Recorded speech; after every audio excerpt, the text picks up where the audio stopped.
Mayor Cranley is in Washington attending the Conference of Mayors gathering, so I'm the acting mayor. So let me know what you want. I am going to preside at a council meeting today.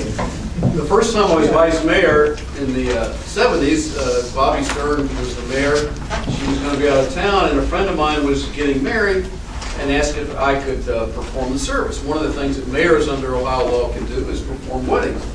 So I checked with an assistant city solicitor, and he said, well, sure, if you're the acting mayor, you can do that. So on the Saturday in question, I performed the wedding. And the solicitor came back a few weeks later, and I said, well, I really enjoyed performing that wedding. He said, you can't do that. So I called my friend, I said, well, how's it going? Anyway, it's been an interesting year, and I will not focus too much on the past, because we do need to talk about this year and what's going forward. But probably the most important events of the last year, nevertheless, very quickly,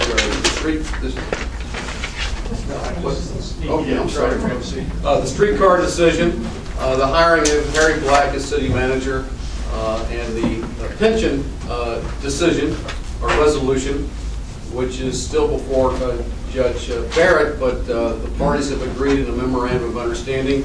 And for the city, what it does, it establishes a certainty going forward. We know what our pension obligation will be each year for the next 30 years. Our retirees and our current employees know as well what our obligation is.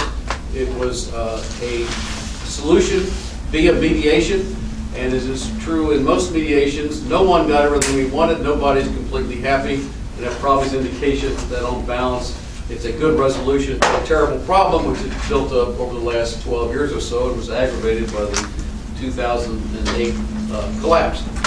Most significantly, the COLA going forward is simple, not compounded, which is in line with the state pension system, and there is no COLA adjustment for, I think, 3 years. Pete is more familiar with this than I, but in any event, I think it's a great solution, and there we are. Now, going forward, probably the most significant event in 2015 is going to be the report next week of the Mayor's Economic Inclusion Task Force. This is a group co-chaired by Paul Booth and Kevin Klein, I think is his name, the head of the casino, staffed by Janet Reed, busily working with 30 people. They travel to Atlanta, they travel to Cleveland to try to learn some of the practices in those cities that have worked. And it, I believe, is going to be rather, well, I know that the members of the task force are very excited about what's coming forward. I don't know what the details are, but the goal is to find avenues by which we can make sure that the economic activity in this city benefits all citizens, minority community, and the like, at two levels, in terms of businesses that get business and in terms of employment. So this is, come on in. So stay tuned for that, and of course the pressure will really be on the city then to actually deliver, and I trust that we will, because I believe that the mayor is very serious about this, and I believe the council is very serious about making progress in this area. Related to that, some of you may know that what a Croson study is. This is named after a Supreme Court case that threw out a set-aside program in the city, I forget which one it was, and said, well, you can't just decide that you believe that there's a history of discrimination and therefore you're justified in setting aside for minority companies and minority employees a percentage of city work. You've got to document that through a study. So I'm told that after spending $1 million, we have a study that documents what we all understood, that there is a history in our city as in any city in this country. But nevertheless, this is what the courts require, and that will allow some of the recommendations of the task force to pass a legal law. So that is really important. As I stand here, I've asked the question several times, including this morning. I cut the ribbon at the new Glass/Swartz building renovation at 9th and Main, which this was a dilapidated office building. It's been saved by developers. It's going to be home to 20 very nice looking apartments. The rental levels are $1,100 to $1,400, which means the tenants are folks that have wages, are going to pay taxes. And quietly or privately, I asked David Ginsburg in the downtown council group, how many people can live downtown? And he says we're nowhere near, because it's amazing how many building conversions and new construction. If you take a look at the apartment building, it's not going to be built at 4th and Race, and things are happening at the banks and things are happening over the Rhine. How many people are interested in living in or near the central city? This is a major transformation.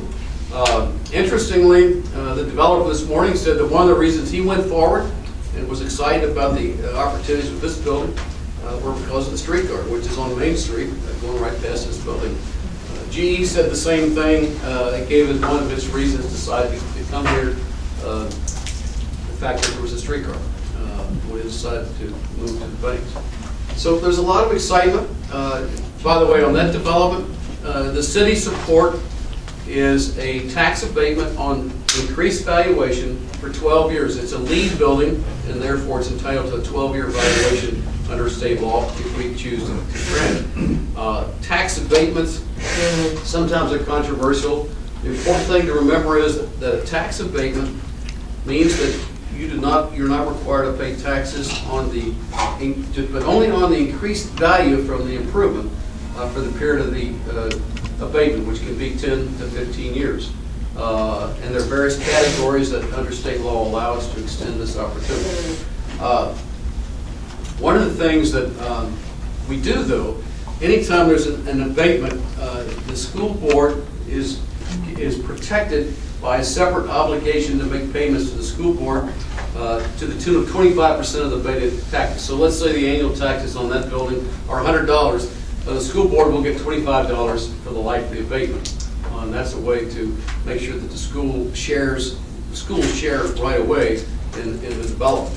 Something that we're doing also, and this is one of the mechanisms to pay for the operating cost of the streetcar, is we are now starting to require developers in over the Rhine and in the Central Business District to make a similar payment to a streetcar operating fund with a nonprofit organization, which is the way that we have to do it because of some vagaries of state law, of 7.5% of the abatement. So on the example I gave you, $100 abatement, $25 per year to the schools, $7.5 per year to the streetcar operating fund. And interestingly, this is pretty creative, and the mayor who opposed the streetcar put it together. And I said to him privately, that is, I'm really impressed with what you've done here. He said, I don't want any public credit, but he's all, but it tells you something about how he wants the problem to be solved, and he's worked on it.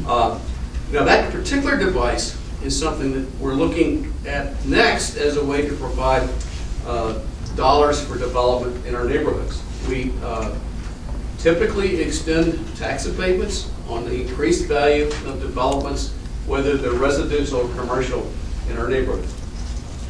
And with those developments also, we require that 25 cents on the dollar be given to the school board. As soon as we can get the mechanisms together, we're going to start requiring that 7.5% be paid into a fund that will support activity in the neighborhood. So it's a pretty nifty device, and we're saying to developers, okay, we're going to give you 100% minus 32.5%, which leaves, what, 67.5 or something like that, which is still a pretty good deal for the developer who can develop one for our neighborhoods. And I think, touching on neighborhoods, I think one of the challenges now is to make sure that the vibrancy of over the Rhine, the banks, and the downtown is now moved to the neighborhoods. This financing device is one way to do that. We're looking at other ways to support neighborhoods in our budget. I have to tell you that after my 20-year sabbatical from city service, it was very exciting to come back and see the strength of the neighborhood movement. I go to community council meetings, and in some communities, my memory is that there would be 6 or 7 people there, at a community council meeting, and now they're 20 or 30 or 40. They're engaged. There are a number of reports about activities in the neighborhoods. So there's a lot of excitement in a lot of different neighborhoods, whether you talk about Northside, whether you talk about Camp Washington, which is a smaller neighborhood, of course,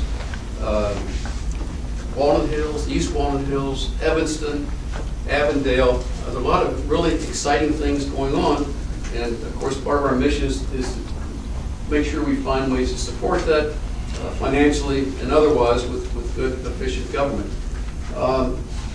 There was a big announcement last week about our crime statistics, and crime in most major categories continues to go down. I wish we could take credit for that, for our policing policies or otherwise. I'm sure that's a part of it, but of course major crime is down in most cities. But we hope we're doing some things right. We have increased the officers in the force. We had 20 laterals who came in this summer, laterals being people that came from other departments. 57 officers will be added when the recruit class graduates in February. We graduated the first class of the fire recruit class in some time, and added 50 or so fire recruits just a few weeks ago. We've been able to end so-called brownouts, which meant that some units had to be taken out of service because they didn't have a full complement for the day. If there are questions at any point, I'll be pleased to respond. Now, the city remains a tale of two cities. There's no question about that. And as long as we have the high unemployment rates that we have in certain neighborhoods, as long as we have the disparity in life expectancy that we have, life expectancy today for a child born in North